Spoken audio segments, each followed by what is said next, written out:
नमस्कार, कैसे हैं आप सभी? उम्मीद करते हैं आप सभी अच्छे होंगे, खुश होंगे।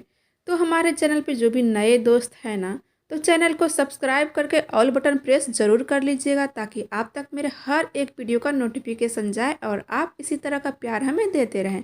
तो चलिए आज की कहानी स्टार्ट करते हैं। बेटा कब आ रहे हो? बहन की शादी में एक ही हफ्ता रह गया है। बस माँ, 1-2 दिन में आ जाएंगे। सपना जी और नवनीत जी के एक बेटा और एक बेटी रेनू है। रोहित की शादी 1 साल पहले ही रोहिणी से हुई थी। दोनों दिल्ली में नौकरी करते थे।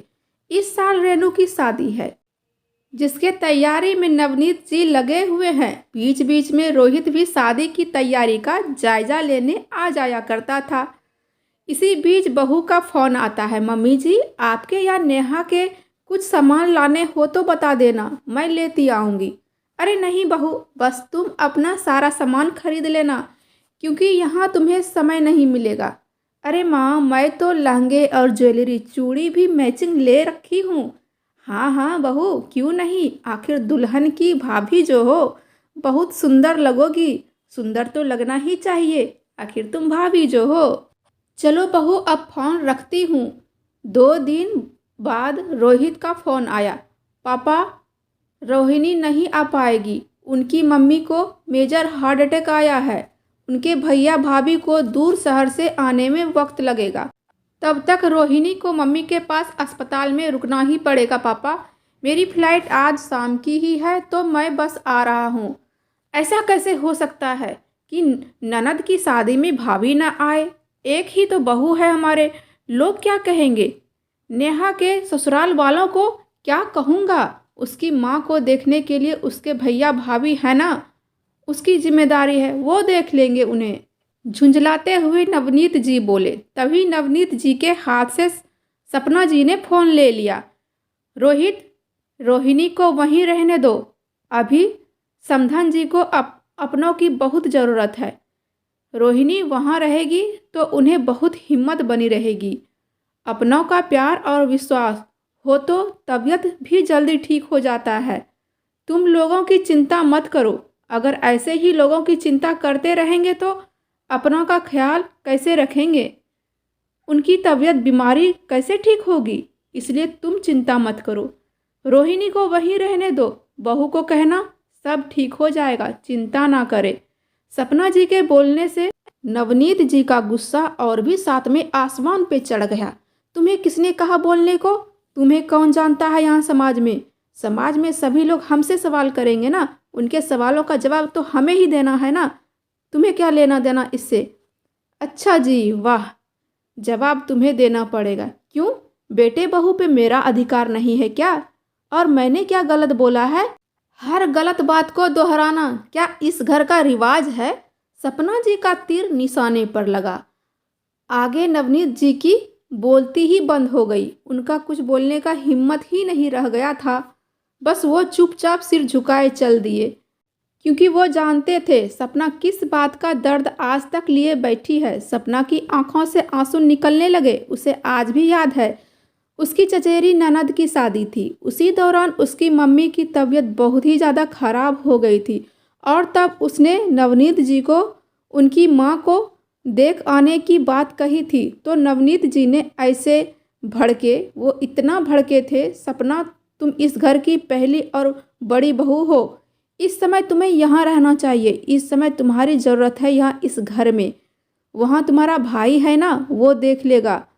इस समय तुम्हारा पहला फर्ज ससुराल के लिए बनता है, ना कि मायके के लिए। उसने बड़ी आस भरी नज़रों से अपनी सासू माँ की तरफ देखा पर उसने भी सपना की का साथ नहीं दिया।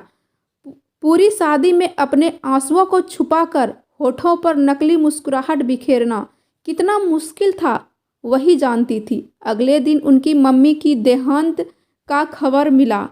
ऐसा लगा सब कुछ खत्म हो गया। और आज भी सपना जी उनकी बहू के रोहिणी के नहीं आने से वो खुश नहीं थी, वो दुखी थी।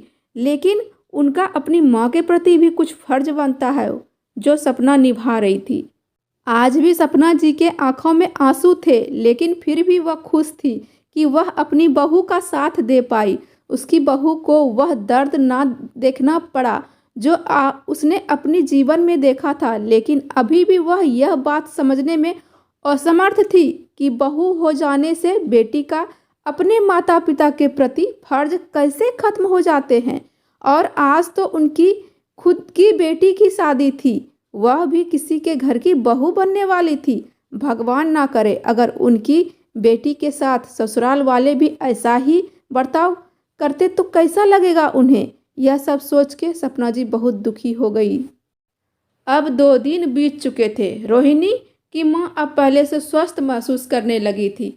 सपना जी का फोन आया। रोहिणी बेटा बताओ अब माँ की तबीयत कैसी है।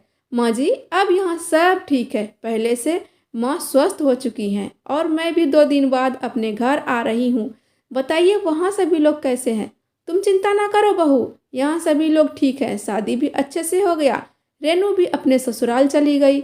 मम्मी जी अगर आज आपने मेरा साथ ना दिया होता, तो यहाँ रहने नहीं दिया होता, तो मम्मी जी की तबीयत अभी ठीक नहीं हो पाती, क्योंकि बहुत ही ज़्यादा प्रॉब्लम आ गई थी। अरे बेटा यह क्या कह रही हो, यह तो मेरा फर्ज था।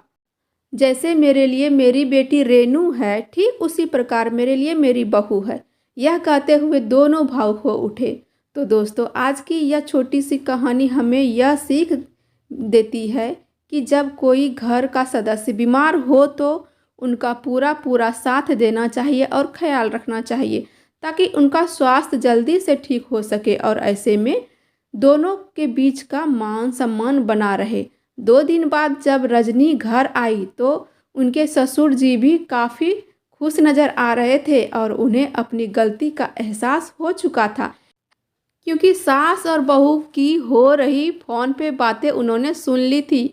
और नवनीत जी रोहिणी से कहते हैं बेटा अब तुम्हारी माँ की तबीयत कैसी है, उन्हें अब किसी चीज़ की कोई तकलीफ़ तो नहीं, तुम्हारी जब भी इच्छा हो माँ के पास मिलने जा सकती हो, उन्हें अच्छा लगेगा, अपनापन सा लगेगा। आखिर बेटी भी तो माता पिता के प्रति कुछ फर्ज होता है, यह तुम्हें अच्छे से निभाना ही चाहिए। रोहिणी यह सुन के बहुत ही ज़्यादा खुश हो गई और भावुक हो उठी। यह सब देखकर सपना जी भी थोड़ा खुश हो गई कि चलो देर से ही सही पर समझ तो आया कि सपना अपनों का साथ देना कितना ज़रूरी है। अपनी गलती का एहसास तो हुआ। तो दोस्तों आज की यह कहानी आप सबको कैसी लगी, अच्छी लगी हो तो लाइक कमेंट शेयर और सब्सक्राइब ज़रूर करिए। फिर मिलते हैं एक नई कहानी के साथ। तब तक के लिए आप सभी हंसते रहिए, मुस्कुराते रहिए, खुश रहिए। हर हर महादेव।